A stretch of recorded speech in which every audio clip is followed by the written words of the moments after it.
Assalamualaikum warahmatullahi wabarakatuh.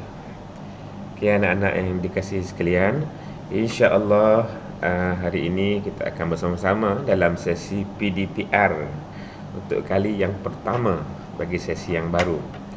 Apa khabar anak-anak semua? Mudah-mudahan anak-anak semua dalam keadaan sihat walafiat. Okay, diberikan Allah kekuatan untuk meneruskan hidup dalam suasana pandemik ini. Dan Allah berikan kita semangat untuk menuntut ilmu, insya-Allah. Baik anak-anak sekalian, mari kita mulakan kelas kita dengan bacaan tilawatul Quran. Saya harap sama-sama boleh ikut ya. Kita tadahkan tangan. Allahumma arhamna bil Quran waj'alhu lana imaman wa nuran wa hudan wa rahmah. Allahumma zakkirna minhu ma nasina wa 'allimna minhu ma jahilna warzuqna tilawatahu ana al-layli wa atrafan nahar waj'alhu lana hujjatan ya rabbal alamin. Amin ya rabbal alamin. Anak-anak sekalian, alhamdulillah untuk sesi PDPR kita pada pagi ini kita akan berkenalan dengan pelajaran 1 daripada bidang Al-Quran, iaitu ayat tilawah dan juga hafazan surah Al-An'am ayat 162-163. Jadi bagi memudahkan rujukan anak-anak sekalian, anak-anak boleh rujuk pada buku teks. Buku teks ni kata 4 masing-masing. Muka surat 2 hingga 6. Anak-anak sekalian, semua boleh tengok sekeping gambar yang ustaz sertakan di sana. Ada gambar seorang pakcik memulakan paginya dengan rutin harian, mungkin bekerja sebagai nelayan, mencari rezeki untuk sesuap nasi. Alangkah indahnya kehidupan kita. Kita diberi Allah kekuatan, tulang pak kerat untuk bekerja mencari rezeki. Tak perlu mengharapkan ihsan orang lain semata-mata. Jadi untuk kita Allah sediakan langit yang terbentang luas, darinya turun hujan membawa rezeki untuk kita. Allah sediakan juga, sebelah pakcik tu awak tengok ada hutan. Hutan sebagai kawasan tahan air, sebagai punca sumber makanan kita. Jadi begitu juga Allah ciptakan sungai, laut. Di dalam juga tersimpan khazanah ataupun rezeki Allah yang tidak pernah putus. Ikan-ikan ni ataupun hidupan laut ni orang tangkap daripada zaman dulu sampai sekarang, tak habis-habis. Begitu tersusun dan indahnya ciptaan Allah SWT. Jadi anak-anak, kefahaman kita tentang kehidupan kita itu akan membawa kita kepada ketaatan pada Allah SWT dan menekuni ayat-ayat cinta daripada Allah. Ini adalah ayat untuk pelajaran 1 daripada surah Al-An'am ayat 162 hingga 163. Anak-anak boleh tengok di buku teks. Di sebelah ayat itu Ustaz sertakan kriteria pentaksiran UTQH. UTQH ni apa anak-anak? UTQH ni adalah penilaian ataupun pentaksiran kertas 2. SPM wajah baru KSSM ni ada 2 kertas. Satu kertas bertulis mewakili 80 markah. Manakala 20 markah lagi di mana anak-anak ada pada kertas 2, iaitulah ujian tilawah Quran dan juga hafazan beserta bacaan hadis. Ringkasnya UTQH. Jadi untuk penilaian ayat hafazan, markah bagi setiap ayat adalah 30 markah. Kemudian akan dimurnikan lagi lah untuk penilaian, markah penilaian keseluruhan. Anak-anak boleh tengok di sana. Mungkin terlalu awal bagi anak-anak untuk didedahkan semua ni. Cuma Ustaz rasa Ustaz perlu dedahkan awal supaya anak-anak lebih terbiasa dengan kaedah pentaksiran pendidikan Islam SPM, bentuk baru KSSM ini. Jadi kita tengok aspek-aspek hafazan. Kalau anak-anak dapat menghafaz ayat dengan betul, pada keseluruhan ayatnya daripada awal hingga akhir, bacaannya juga lancar, bacaan secara tadwir, maknanya tidak terlalu cepat, gopoh-gapah sampai tak tahu mana panjang dan pendeknya, ataupun tidak terlalu lambat ataupun tertil. Jadi bagi pelajar cemerlang boleh capai sehingga 15 markah. Kemudian untuk aspek yang kedua, iaitu aspek menghafaz dengan bertajwid, juga diwakili oleh 15 markah. Aspek penilaiannya adalah pada hukum bacaan isti'azah, dan nak baca ataupun tidak, a'udzubillah, baca atau tidak basmalah ataupun bismillahirrahmanirrahim. Begitu juga hukum-hukum tajwid yang lain. Anak-anak yang dikasihi sekalian, sebelum kita pergi pada tilawah dan juga hafazan, elok rasanya anak-anak rujuk Spektrum Ilmu, muka surat 3. Ada satu catatan yang sangat menarik di sana untuk memberi kita motivasi dalam membaca dan menghafaz ayat khusus yang kita sedang tekuni dalam pelajaran satu ni. Di Spektrum Ilmu tu ada disenaraikan di sana sepotong hadis beserta terjemahan bagaimana Ibnu Umar radhiyallahu anhu meriwayatkan bahawa Rasulullah sallallahu alaihi wasallam bersabda, yang bermaksud, ketika kami solat bersama dengan Rasulullah sallallahu alaihi wasallam, tiba-tiba seseorang mengucapkan Allahu Akbar kabira walhamdulillahi katsira wa subhanallahi bukratan wa asila.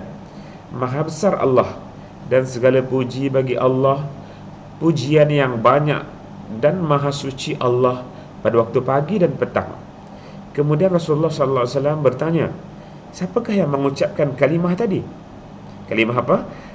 Kalimah Allahu Akbar kabira itulah. Jadi seorang sahabat menjawab, saya wahai Rasulullah. Baginda bersabda, sungguh aku sangat kagum dengan ucapan tadi, sebab pintu-pintu langit dibuka kerana kalimah itu.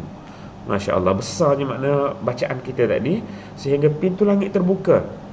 Tengok siapa dia yang membaca kalimah takbir dan juga tahmid dan tasbih tadi. Sangat dalam maksudnya dan sangat besar fadilatnya. Kalau pintu langit terbuka, maknanya amalan dia diterima Allah, dipandang, dan boleh menjadi asbab untuk dia ke syurga Allah.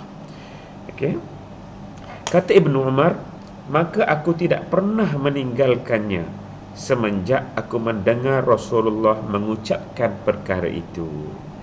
Jadi anak-anak, doa ataupun potongan ayat yang juga menjadi doa pada kita, doa iftitah ini, Ustaz harapkan tak ada orang walaupun seorang gagal untuk menghafal dan mengamalkannya dalam hidup. Baik anak-anak, ini keseluruhan maksud terjemahan ayat. Kita akan pergi ayat demi ayat. Kita pergi dulu pada potongan ayat.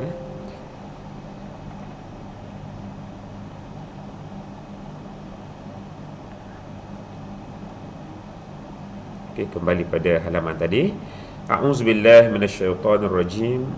Bismillahirrahmanirrahim. Qul inna salati wa nusuki wa mahyaya wa mamati lillahi rabbil alamin la syarika lahu wa bidzalika umirtu wa ana awwalul muslimin. Okey, ayat ni biasa kita baca dalam doa iftitah. Kan Allahu akbar kabira walhamdulillahi katsira wa subhanallah bukratan wa asila wajjahtu wajhiya lillazi fataras samawati wal ard hanifan musliman wa ma ana minal musyrikin inna salati. Cuba kita tak sebutlah kul ya. Kita tak sebut kul ni. Kita terus inna salati wa nusuki wa mahyaya wa mamati lillahi rabbil alamin la syarika lahu wa bidzalika umirtu wa ana awwalul muslimin. Biasanya dekat sini kita baca wa ana minal muslimin. Itu doa kita dalam doa iftitah. Okey, jadi untuk ayat hafazan Ustaz nak awak baca dan hafaz sebagaimana ayat yang terkandung dalam surah Al-An'am 162 hingga 163 sebagaimana yang tertera. Okey anak-anak, sebelum kita menghafaz, okey, elok rasanya kita lihat apa intisari daripada ayat yang diberikan kepada kita. Cuma sebelum kita melihat word by word, Ustaz suka menekankan pada anak-anak pelajar supaya dapat mengecam 2-3 perkataan daripada ayat hafazan kita, supaya memudahkan anak-anak faham. Kalau baca dalam solat, kalau baca dalam doa iftitah, kalau kita diuji dalam peperiksaan, maknanya kita dah tahu. Tanpa merujuk terjemahan, word by word pun kita dah dapat tangkap ayat yang kita baca itu apa maksudnya. Jadi perkataan yang Ustaz bulatkan ni anak-anak, perkataan yang sangat penting untuk kita tekuni. Yang pertama, solati. Semua tahu kan maksud solat? Solati. Walaupun kita tak pandai bahasa Arab, kita faham solat. Solati ni maknanya solatku. Wa nusuki, ibadahku. Wa mahyaya, hidupku. Wa mamati, matiku. Lillahi rabbil alamin. Kita selalu sebut dalam niat kita dah lillahi ta'ala. Kita sebut aku kacak betul lillah makna kita ikhlas. Kita serah pada Allah. Jadi begitu juga dalam doa iftitah kita menyebut bahawa solat kita, ibadah kita, hidup kita, mati kita untuk Allah SWT, Tuhan sekalian alam. La syarika lahu. Ni pun anak-anak cam ni, la syarika lahu perkataan syirik. Dah juga jadi perkataan bahasa Melayu. La syarika lahu, tidak syirik. Jadi sekurang-kurangnya 5 perkataan ini akan membawa anak-anak memahami secara big picture, gambaran menyeluruh, gambaran awal tentang maksud ayat. Seterusnya kita pergi pada intisari ayat ya anak-anak. Sebelum kita menghafaz ni, kena faham dululah apa tuntutan-tuntutan ayat, apa arahan-arahan Allah, apa yang tindakan yang patut kita lakukan. Yang pertama, sebagaimana yang anak-anak nampak gambar tu, seorang lelaki sedang khusyuk bersujud pada Allah SWT. Sujud ni nikmat ya anak-anak. Berapa ramai orang yang sakit, yang dah tak mampu untuk sujud, solatnya di atas kursi semata-mata, kadang-kadang secara terbaring. Alangkah indahnya pemandangan bila kita dalam keadaan sujud. Dan Nabi kata itu adalah tempat yang paling akrab, paling rapat antara hamba dan Tuhannya. Masya Allah. Syukur kita dapat sujud. Jangan tinggalkan solat anak-anak dengan sengaja. Yang pertama, daripada ayat ini, kita hendaklah menjadikan solat sebagai tonggak segala amalan seorang Muslim. Maknanya solat ni kita kena dahulukan berbanding dengan amal-amalan yang lain. Utamakan, jangan sampai bersedekah banyak, tapi solat ni tertinggal. Jangan sampai studinya hebat, tapi solatnya cuai. Jadi itu maksudnya. Segala-galanya tiang seri tonggak kita adalah ibadah solat. Okay, seterusnya anak-anak, antara tuntutan ataupun intisari ayat ni ialah segala ibadah yang kita lakukan perlu mengikut panduan syariat Nabi Muhammad sallallahu alaihi wasallam. Okey, termasuk dalam amalan bersedekah dan ibadah-ibadah yang lain, semua kena ikut panduan syariat. Okey, sedekah bagus, semua orang pun sedekah. Okey, orang Islam pun sedekah, orang kafir pun sedekah, tapi sedekah kita mengikut panduan syariat. Sedekah kita bebas daripada rasa bangga. Sedekah kita bebas daripada rasa ujub. Kan bangga diri. Aku je sedekah, orang lain tak boleh harap. Okay. Sedekah kita bebas daripada perasaan ataupun kepentingan-kepentingan lain kecuali ikhlas pada Allah SWT. Okay, seterusnya kita hendaklah melaksanakan perintah Allah dan Rasul agar bahagia dunia akhirat segala-galanya. Maknanya bukan sahaja sekadar solat, okay, tapi cara kita bercakap, cara kita berfikir, okay, bagaimana cara kita makan, bagaimana adab kita masuk ke tandas, okay, bagaimana beradab dengan orang tua, kedua ibu bapa kita dan sebagainya. Okay, seterusnya anak-anak tengok gambar. Subhanallah, ada seorang pakcik kita ni mati dalam keadaan bersujud. Okay. Yang keempat, kita hendaklah menyerahkan segala urusan kehidupan dan sesudah kematian kita kepada Allah Subhanahu Wa Taala. Dalam urusan hal ehwal yang Allah dah tetapkan untuk kita, maka tak ada pilihan yang lainnya. Contohnya, cara kita berpakaian. Kalau Allah dah kata ini dia batas aurat, tak boleh kita rekod sendiri, ini batas aurat aku, ikut suka aku lah, tubuh aku. Tubuh aku rananya tubuh kita kan daripada Allah SWT. Okay, Allah beri pinjaman pada kita. Allah bagi tahu bagaimana cara kita nak menggunakan, kan, nak operasi, nak mengoperasikan benda-benda pinjaman yang diberikan pada kita. Jadi itu batas-batasnya. Jadi urusan hidup kita ke, mati kita ke, kita serah pada Allah Subhanahu Wa Taala. Kita patut cemburu dengan husnul khatimah, bagaimana ending yang sangat indah. Kita pun kalau boleh mati dalam keadaan sujud pada Allah Subhanahu Wa Taala. Okey anak-anak ya. Ni ada beberapa video yang viral. Ustaz pilih satu, bagaimana seorang orang yang maknanya terlalu obses dengan permainan game online hingga akhirnya mengakibatkan diri merana. Kita tengok sekejap.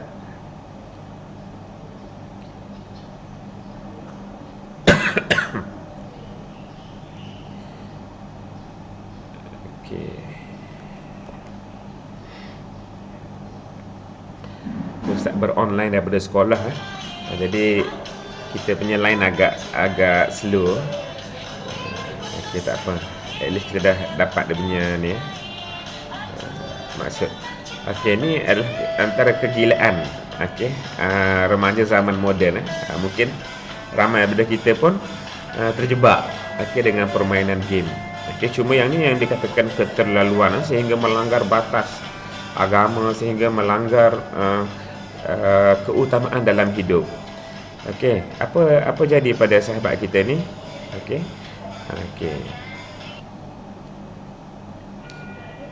Jadi ada di antara gamers yang meninggal sewaktu melayani game. Macam sahabat kita ni koma, tapi sewaktu koma dia tu tangan dia masih lagi. Kan, sebab orang main game ni biasanya kalau dah keterlaluan berjam-jam, ada sampai 3 hari tanpa henti, tanpa solat dan sebagainya, menyebabkan pergerakan otot dia hanya sekitar otot tangan. Jadi itu yang berlaku. Sahabat kita ni walaupun koma, tangan dia masih lagi bergerak. Dengan gaya permainan game lah. Jadi mudah-mudahan Terima kasih sudah menonton. Allah pilih kita untuk mati sebagaimana pakcik tadi. Antara kematian-kematian yang berlaku begitu sebenarnya banyak kali berulang. Sungguh indah kematian dalam solat. Ini berita seorang lelaki rebah semasa solat berjemaah. Anak-anak tahfiz yang ada di masjid tersebut, terus capai Al-Quran, sedekahkan bacaan Al-Quran untuk jenazah. Okey, mana ending dia sangat, insya-Allah sangat hebat, patut kita cemburui. Bangun dari sujud, urut dada dan terus rebah. Okey, saya mengucap syahadah di telinga ni, kata saksi, saya mengucapkan syahadah di telinganya, dan ayat terakhir dari arwah ialah Allah. Subhanallah. Okey. Okey anak-anak, yang seterusnya, yang kelima ialah keikhlasan. Ni masih intisari ayat. Apa kandungan intipati yang penting dalam ayat kita, iaitu keikhlasan adalah faktor utama amalan kita diterima Allah. Umat Islam wajib menjauhi syirik.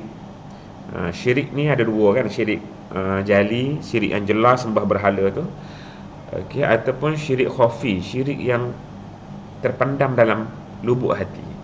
Solat sebab malu pada ayah mak, okey, sedekah sebab kawan sebelah sedekah, aku pun terpaksa lah, kan, itu syirik khafi, iaitu menyekutukan Allah dengan sesuatu. Kemudian yang terakhir ialah umat Islam wajib memohon hanya kepada Allah Subhanahu Wa Taala. Dah kalau kita kenal Allah adalah Tuhan sekalian alam, Allah yang menciptakan langit, okey, menciptakan bumi, menciptakan lautan, menciptakan apa yang ada di antara langit dan bumi, semuanya sekali, maka Allah satu-satunya tempat yang wajib kita jadikan sandaran, perlindungan, dan kita mohon keselamatan dan sebagainya. Okey anak-anak, kita terus pergi kepada hafazan. Seharap anak-anak dapat ikut bacaan Ustaz. Ustaz akan ulang 3 kali. Okey, kemudian kita akan pindah potongan, dan Ustaz akan tinggalkan nanti anak-anak ruang masa untuk menghafaz. Kemudian anak-anak akan record video. Bukan voice ya. Kalau voice tu untuk ayat tilawah boleh, tapi untuk ayat hafazan Ustaz nak semua free hand, tak pegang apa-apa, okey, tak rujuk apa-apa, terus menghafaz dalam rakaman video. Dan kita akan jadikan juga sebagai record skor pentaksiran bilik darjah PBD ya. A'udzubillahi minasyaitonirrajim. Qul inna salati wa nusuki, Qul inna salati wa nusuki, Qul inna salati wa nusuki. Jangan berikutnya, wa mahyaya wa mamati, wa mahyaya wa mamati, wa mahyaya wa mamati lillahi rabbil alamin, lillahi rabbil alamin, lillahi rabbil alamin. Seterusnya ayat 163. La syarikalah, la syarikalah, la syarikalah, wa bidzalika umirtu, wa bidzalika umirtu, wa bidzalika umirtu, wa ana awwalul muslimin, wa ana awwalul muslimin, wa ana awwalul muslimin. Okey, keseluruhan ayat. Qul inna salati wa nusuki wa mahyaya wa mamati lillahi rabbil alamin, la syarika lahu wa bidzalika umirtu wa ana awwalul muslimin. Sadaqallahul azim. Okay, jadi anak-anak, Ustaz sekadar itu dulu untuk pagi ni. Jadi all the best, good luck, cuba sedaya upaya menghafaz ayat daripada surah Al-An'am 162 hingga 163 ni nanti dengan kesedaran, dengan keinsafan tentang intisari maksud terjemahan yang dah pun kita berikan tadi. Jadi selamat menghafaz, all the best. Sekadar itu, wallahu a'lam. Assalamualaikum warahmatullahi wabarakatuh.